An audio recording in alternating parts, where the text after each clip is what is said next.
Welcome to Peace of Mind for Pet Parents, the podcast by Bright Haven Caregiver Academy.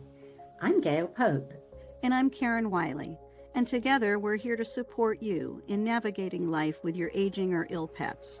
We know how deeply you care for your beloved companions, and we're here to offer guidance, understanding, and resources for this meaningful journey. Each episode, we'll explore topics that address the daily challenges, emotional realities, and choices you face as a pet parent, helping you and your pets find peace, comfort, and joy.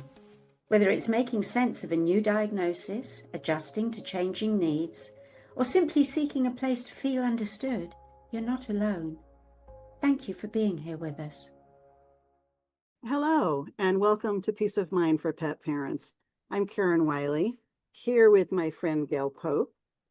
This is a topic today that we've talked about doing for a while and would really like to. I'm sorry, I have a tail that's constantly knocking my notes. Oh, Like, what the hell was I going to say there? Okay, now she's sitting. We'll see how long that lasts. The thing is, when you have pets, life is imperfect. It just is. You can't control when they're going to bump a screen or turn the microphone off or God knows what else. You just have to have a different home if you're going to have pets. And yeah, it's never perfect, that's for sure. So today's topic is one we've wanted to explore for a long time because it really addresses the quiet fears that most pet parents have and carry in their hearts and heads. It's not really the fear of death itself, but the question that follows it, which is, what do I do if my pet dies at home?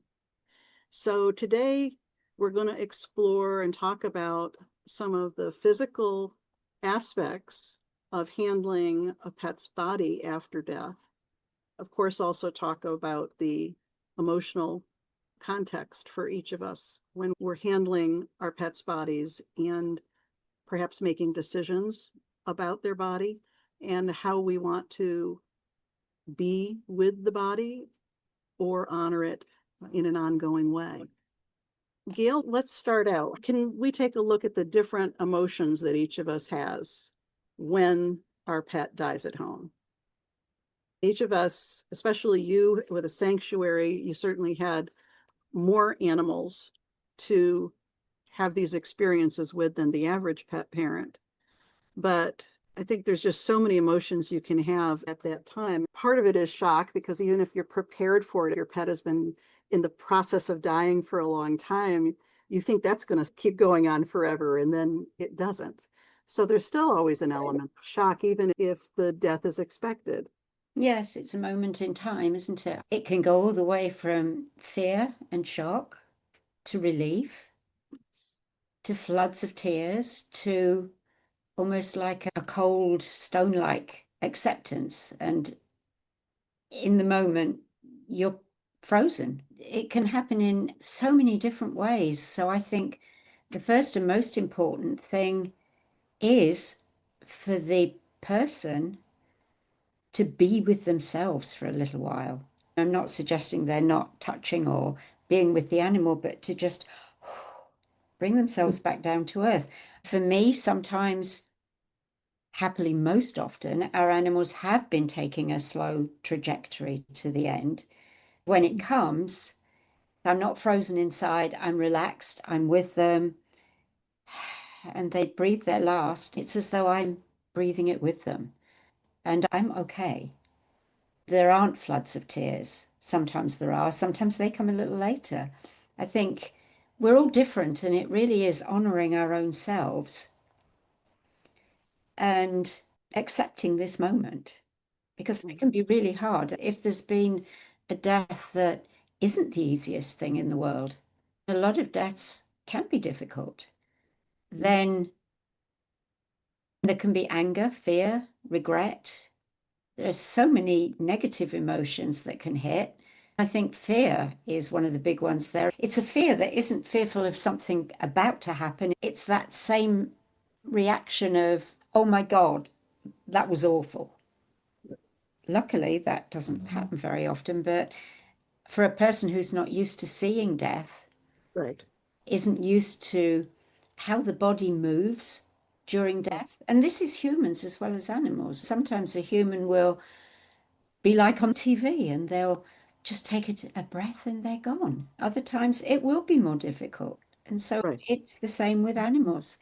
I guess that's why we developed the peaceful checklist so many moons ago, because there are so many things, so many symptoms, if you like, that are common at the end of life in that dying process, because that can be so helpful to people to understand what's normal and what's not normal. Because I think this is where the fear comes in. We're not sure when they're following the trajectory, and you see maybe little neurological impulses in the body. If you don't know, that's perfectly normal, as the mechanisms of the body, the chemical reactions are in progress.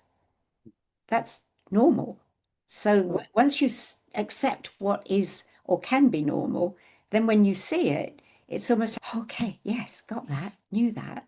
So I think the more we can know about the process of birth as well, Right. birthing and dying, their processes, we honor them, maybe birth more than death in this part of our culture. We honor them, but we don't really delve deeper into them, most of us. And Right. when we do, it relieves a lot of the humanness Yes. we carry with us. That's a great point. The peaceful checklist that is a PDF available on our website. So I will make sure that a link is included below in the description for this podcast. So if anyone's interested in downloading it, you'll be able to. I'd like to go back to what you're talking about in terms of the fear of this unknown process, because, of course, this is what you're talking about in terms of our culture.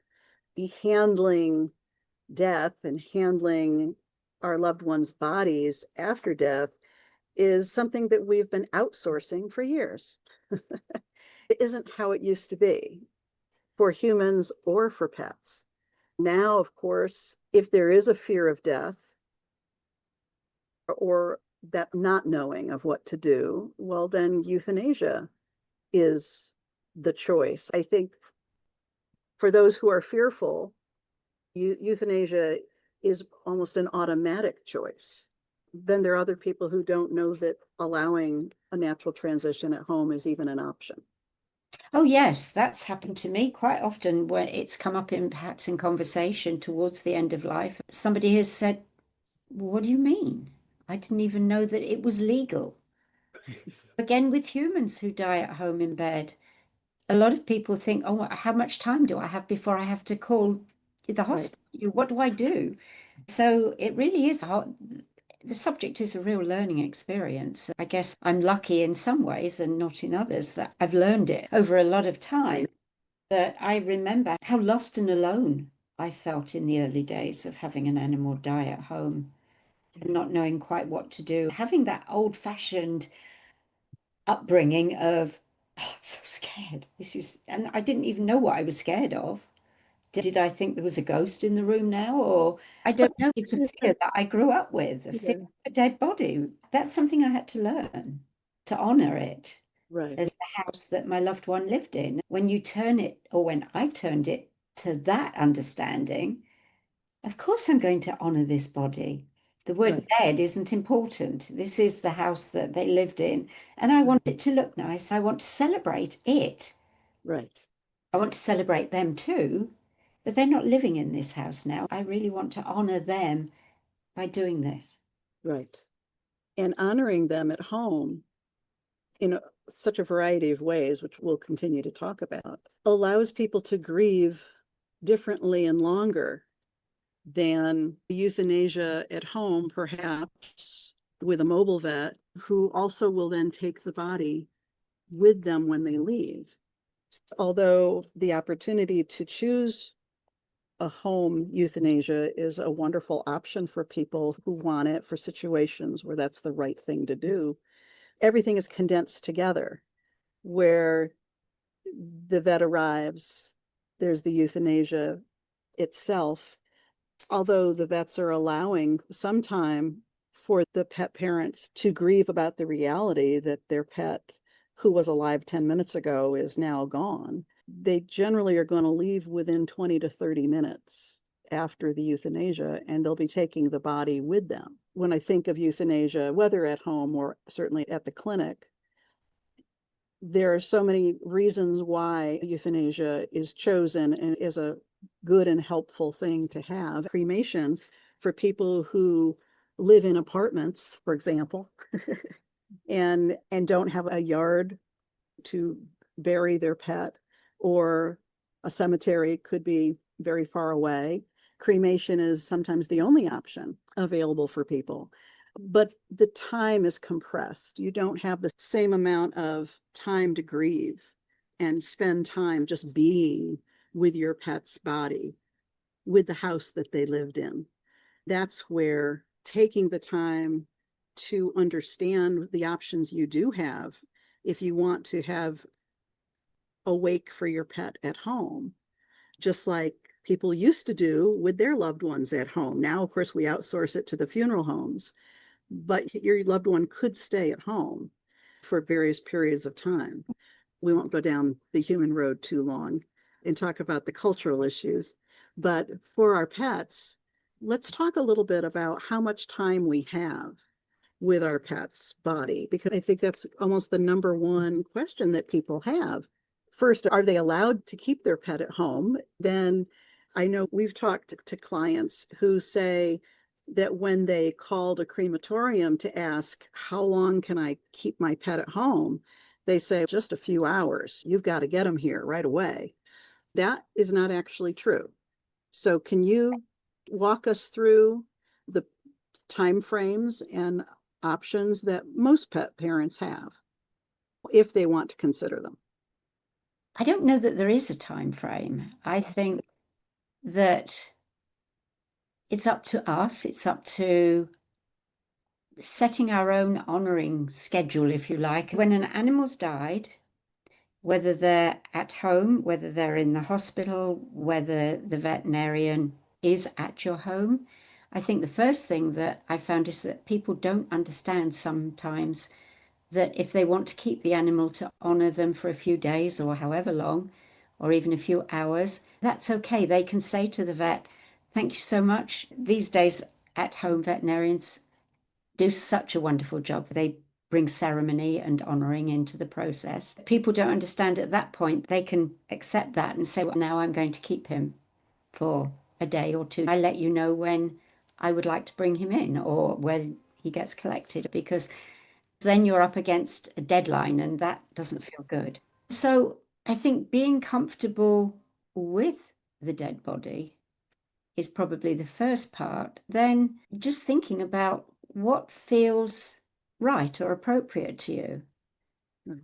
Years ago, if someone had this conversation with me, I would have been saying, oh, is it that time? I think I need to go now, because it wasn't in my nature to understand the fact that I might want to honor someone after. To me, you might do that in the church at the ceremony if they had an open casket, and I wouldn't have even wanted to look at that. But times have changed, and very often people who are spiritually inclined or religiously inclined, they actually lose that fear that we were talking about. I see Callie's very much with us today, isn't she? That's our executive producer. I don't know why she thinks that's a really good view or whatever. And in fact, I've totally lost the point. What was I supposed to be talking about? She threw me We were talking about there. being in control of time, Yes. not feeling like you're up against this deadline, as so many people do when they've had the home euthanasia done and a veterinarian is trying to give them some immediate grieving time. Yes, I think once you understand that it's not an illegal thing to have a dead body at home, Right. which is the bottom line there, I think that's what most people are a little bit. Oh my goodness, what are the rules? What am I allowed to do? It's up to you what you're allowed to do. Then the next thing happens that creeps into the mind is what's going to happen to the body? The big one, obviously, is it going to smell?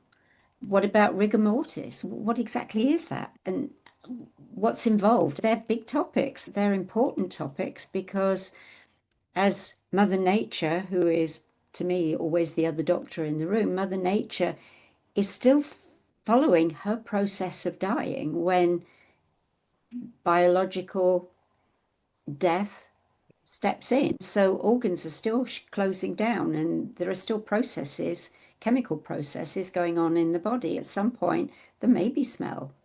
For the most part, a dead body doesn't start smelling until those processes are at that appropriate time. And it's different for everybody. Most animals that I've cared for actually don't smell for a few days. Some have smelled actually during their dying process. That was scary when that first happened. It's like, oh my God, this is terrible. What's going on? But it's just a part of the natural process. It happens as when it does. And it is part of the normal process of dying. So I think those questions come next, what to expect. Right. If you expect these things, then you're prepared. The focus is honoring. How do I want to honor this beautiful body? What do I want to do? For most old-fashioned cultures, and it still remains, we wash, we groom, we make the body look beautiful. We also remember that rigor mortis will set in. Sometimes it sets in sooner and sometimes later. Sometimes it lasts a very short period of time, and sometimes it lasts a longer period of time. But when rigor mortis sets in, as you and I know, a lot of people don't know, if, say, for instance, it's very normal for an animal or a human to stretch out as they're dying. Then, Yes. as the body relaxes, there may be one arm that sticks out over here, or however the posture is. It's okay, it's normal, and the body is limp. However, as you're honoring and preparing that body, putting them into lying on the side that they favored best, lying them as you would want to remember them is important to do because when rigor mortis sets in, the body will be firm. You won't be able to move a paw that's in the wrong place or a head that's tilted a little bit. So making them look to you comfortable is important. And rigor mortis, again, can last anything from a few hours to a few days. It can also set in again before death actually is final. Yeah. Of course, that's the unpredictability of a natural transition is observing that process and understanding that in a natural transition, every cell in the body doesn't die at the same time. Yes. The organs are fading away in terms of their ability to function. The areas furthest away from the heart that receive the least circulation, therefore the least oxygen, the areas that are going to be dying sooner than others. So it can be a process that takes a long period of time. Just like you're saying, that could lead to earlier rigor. But generally speaking, I think if we say to reposition the body within an hour or two. Yes. Yes. I generally do it as soon as it is in my mind because we just don't know how soon it will set in or not. Again, I think for me, it's my loved one. I want to cuddle them. I want to see them looking comfortable. So if they don't look comfortable, I want to do it anyway. I'm not thinking about rigor mortis setting in. I'm just thinking about making them look comfortable. It's part of, again, honoring the house that my loved one lived in. Also remembering that because death has come, it doesn't mean they've gone. Right. We think of the word transition. And sometimes I think when an animal has been dying for a long time, particularly if they're very old, Right. I don't feel their presence. It's as though the death has occurred and I don't feel anything. Yet with others, the death occurs and I can feel them. They're still here. We feel their presence. Human people talk about images that they're Yes. seeing as they're dying. There are so many of the spooky type things that can occur that Yes. it can be a comforting time because although you have the body, the house that is empty now, you feel the presence. So they're still there. So you can smile and feel grateful for that. Yes. Absolutely. And I've that had leads to honoring, and you want to honor the house with them. Don't know where you are, but I sense you're here. Look, we're grooming, we're cleaning. You're looking so beautiful. Aren't you proud of this house you live talk to them too. I do. I feel their presence, especially as you're saying with the younger ones. They often, I think, had hoped to be with us longer. And perhaps that's part of why they stay longer. Very often the older ones do leave sooner. That's been my experience as well. I don't know that you and I have talked about this. We talk so much about all these issues, but I'm not sure we've talked specifically about this before. But if you think about so many of the stories you hear within families, or now you can see on social media, where an older individual, human individual, is in the dying process, but they might be a few days away. You'll see them with their hands outstretched because they're having a conversation with a loved one who has passed over, Yes. has crossed over. Well, I always think of their ability where it's like they have one foot in and one foot out. Then it's like they're in both dimensions. And that's what allows them to begin to see, to hear, and experience things that typical healthy person going about day-to-day life with a job is not as much into sensing the energy field that someone who is in the dying process and focused on that is going to be able to sense. I do feel our animals have that same ability. So the older ones who are declining in the slower way, I think, do come to a point where they're ready to leave. And yeah, I still can feel their energy, but it's not as much as the younger. How about Right. describing a little bit of the 3 day honoring process that you usually proceed with at Brighthaven? Because I remember you mentioning it, that from your reading, the energy of the body is still very much there in that 3 days. Oh my goodness. I think we can talk in detail about this on another podcast. Basically, I feel totally comfortable after learning all sorts from different people. A dear friend brought the idea to me of honoring the body for a period of time, possibly 3 days, because it has been scientifically proven that energy stays with the body anywhere from the point of death all the way to weeks, a couple of weeks even. But in general, whether the being was young and strong or old and gradually dying, the average in the middle was around the 3 day period. So I started researching and reading a little bit more. After I had done, that's where the 3 day process came. So for me, we call it the 3 day process, but with some, it's generally at least 3 days, sometimes only 1 or 2 days, because we know she's not here, she's gone.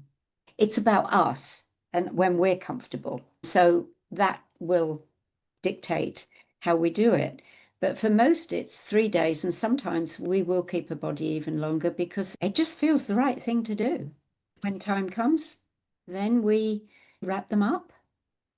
I think for me, one of the traditions that I actually have come to cherish is after I've taken their body and wrapped it up beautifully and everything, then I take my altar that has been decorated for each one. There's different ornaments, different toys, teddies, hair, crystals, whatever has seemed important to honor this being. Then it's taking those back because they sit all around my house in various places, and most on the altar, but other ornaments that may be precious and just remind me of them. So just actually putting everything back where it was gives me pleasure too. I walk around my house and I can sit here in the office and I can see things that remind me of at least 100 different animals. That always brings joy. One thing we haven't specifically discussed is ice. And especially if someone was pursuing the 3 day honoring system or a day or two, certainly depending on where they lived and whether their environment is hot or cold makes a difference. So can you speak to that for how you would encourage people to approach this? For the most part, we would choose a basket or whatever we were going to honor the body in. and the bedding that we wanted to use, then we would buy literally bags of ice. We used to keep them in the freezer for if and when we might need them. We'd put them in the bottom of the basket, maybe one or two, depending on the size of the animal, sometimes more, Right. and make sure that we could make the bed on top of them, but not a very thick bed. It's more about not freezing the body, but keeping it cool. Because if the weather is warm, again, it's that human fear of, oh God, is it going to smell? Well, it shouldn't, no. So we then have a thin layer of bedding, then we lay the animal on top, then we decorate around, depending on where we are in the room or even outdoors. And we check the ice. Generally, I would change the ice. It varies again. If we're outdoors, the ice may not need changing for a couple of days. If it's indoors and the house is a little warmer than maybe it should be, you may need to change it more often. Nothing's going to happen. People are worried, "Oh, the ice is melting. What am I going to do?" It's okay. There isn't a death about to happen. It's okay. There's nothing bad. I think it's perhaps more about, is it going to smell?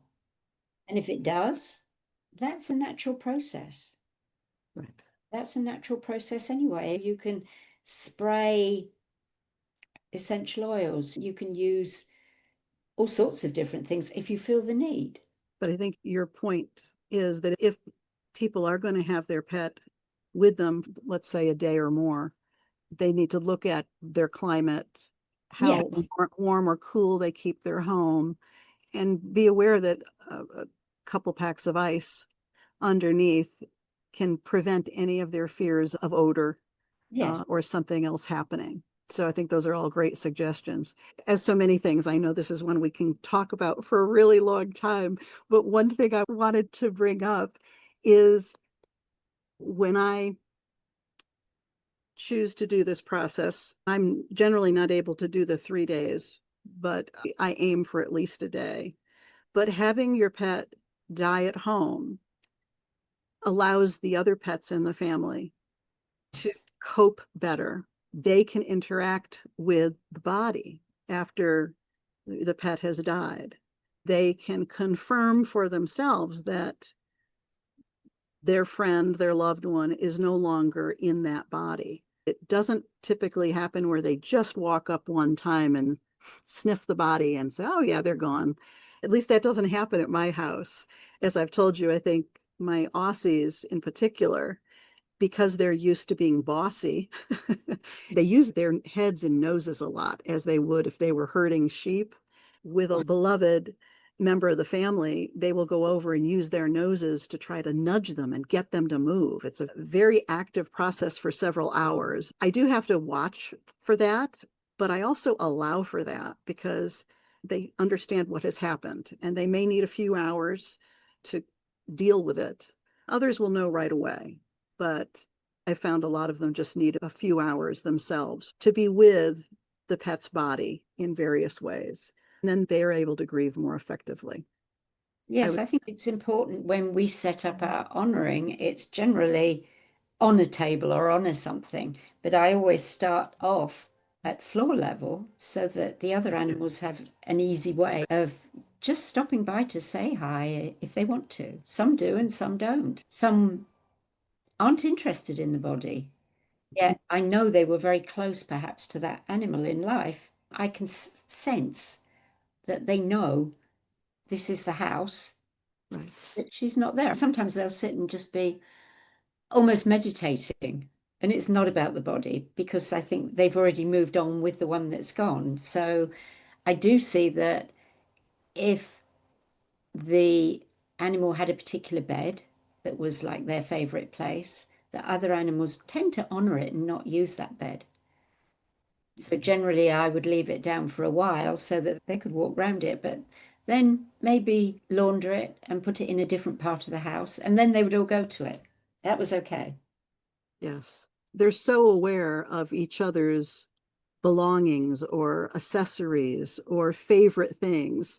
No, I it's honoring, really. It right, goes to that word again. I think it really is honoring in their way, not necessarily our way. absolutely. Which is that balance we're all trying to find at the end of life, because some of what we do is for us and much of what we do is for them.